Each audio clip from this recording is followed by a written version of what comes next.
Good morning, guys. It's a beautiful day here. It's Sunday, March the 8th, 2026. We're right here on the mounds on the canal, and we're going to do episode number 3, the podcast.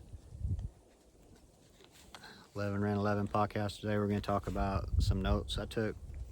We're going to review what we talked about last week, and we're going to talk a little bit about the law of assumption, Neville Goddard's work, and how it compares to this old book here, the Tao by Lao Tzu. We're going to talk about how they complement each other.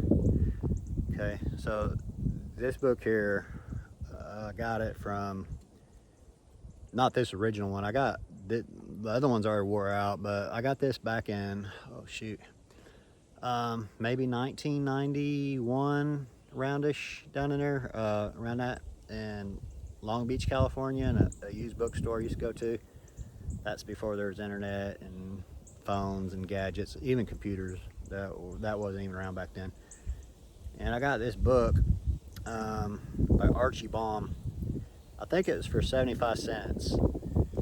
And obviously he's since deceased. The book was written back in the 1930s.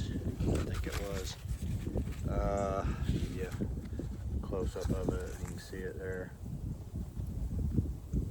But I started looking online to see if I can find another one, because the one I had was wore out and the pages were coming out. Yeah, this one came out, I think, in 1960s. I don't know, I should have got the exact same the date. Okay, here it is. I'm sorry, 1958. It came out in 1958. So this book came out in 1958. And obviously Archie, the guy who wrote it, University of Albuquerque, New Mexico. And his son was still alive, and I found a whole box of these. His son was just trying to get them out. He had them in storage. So I went ahead and bought a whole box of like 20 or 30 of them, and that's for $1 each. And his son was like, why would you want these books? But I guess his son didn't really see the benefit in it as dad did. But anyway, we're going to compare these a little bit. It's just a common sense book. It's not trying to push a religion on anybody or anything like that. It's just common sense sayings, something like maybe your great-grandfather probably would have said. But we're going to talk about that and a little bit from last week and some notes from this week. So enjoy the view, and we're going to get started. It's podcast number 3. 11 Ran 11 podcast number 3.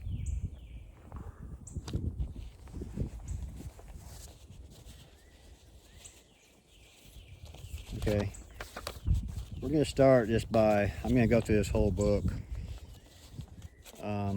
We're going to say one little quote a day out of it, and that's it. This is the Tao Te Ching, 1958, it's called Nature and Intelligence. It's by Archie J. Baum. If you can see that. I'll read the very first one.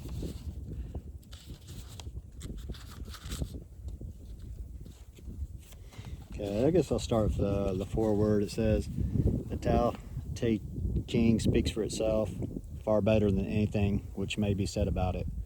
The doctrine is so simple, clear, and obvious that it is its own best introduction. Hence the text is placed first in this volume. Readers unfamiliar with Oriental thought who may wish some assistance in understanding a view so often presented as mysterious, foreign, ancient, profound, and obscure may refer to the summaries and comparisons following the text. That's the foreword. So we're going to go through the contents. Okay, this is the first one. Tao Te Ching. I don't know if I'm pronouncing it right or not, guys. It might be Ching, not King, but I'm going to pronounce it King. Nature can never be completely described. For such a description of nature would have to duplicate nature. No name can fully express what it represents. It is nature itself, and not any part or name or description abstracted from nature, which is the ultimate source of all that happens. All that comes and goes, begins and ends, is and is not. But to describe nature as the ultimate source of all is still only a description, and such a description is not nature itself. Yet, since in order to speak of it, we must use words, we shall have to describe it as the ultimate source of all. If nature is inexpressible, he who desires to know nature as it is in itself will not try to express it in words. To try to express the inexpressible leads one to make distinctions which are unreal. Although the existence of nature and a description of that existence are two different things, yet they also the same. For both are ways of existing. That is, a description of existence must have its own existence, which is different from the existence of that which it describes. And so again, we have to recognize an existence which cannot be described. That's chapter 1 of the Tao.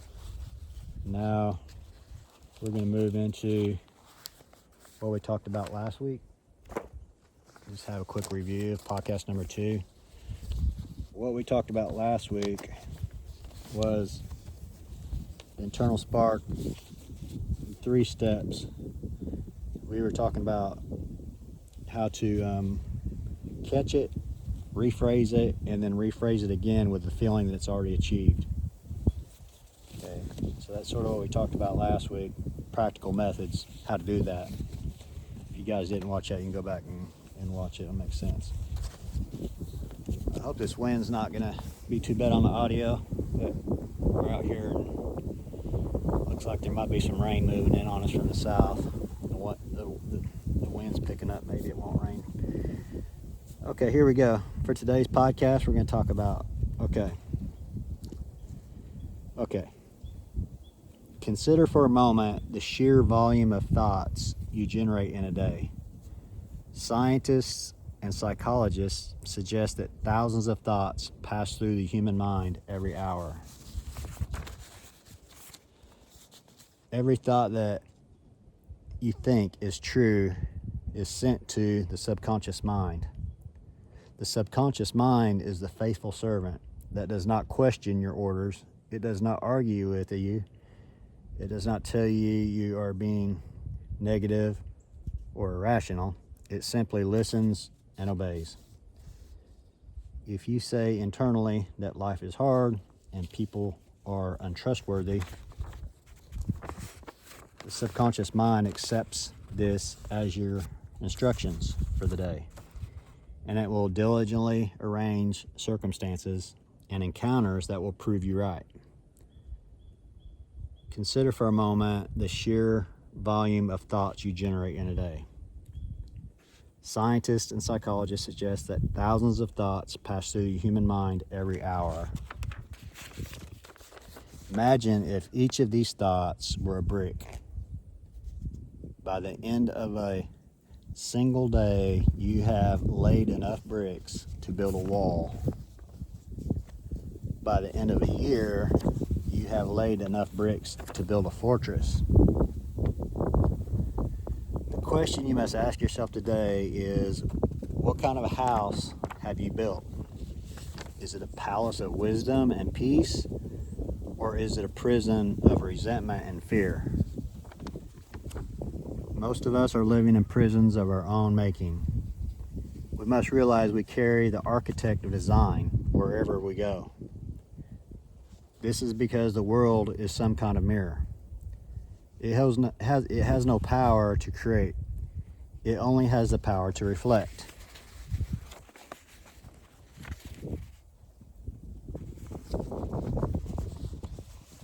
So that's what we're going to talk about today, is being healthy, wealthy, and wise. Using the law of attraction and Neville Goddard's work.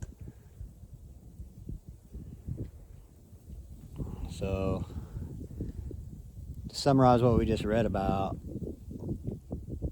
the human existence, we have thousands of words that come up every day in our mind and thoughts. And by aligning ourselves closer to the thoughts we would like to manifest in our life, we can start changing the structure of the walls that we create into things that are more fulfilling in life. So that's about a wrap on this today, guys. We're going to cut it short. It's getting ready to rain here. This was a short podcast for today. It was talking about the podcast we talked about last week, which is the 3 steps and the practical things we do in our daily life and how it relates to the Tao.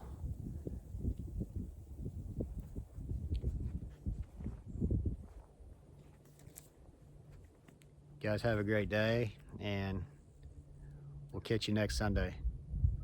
Have a good one. 11 or 11 out.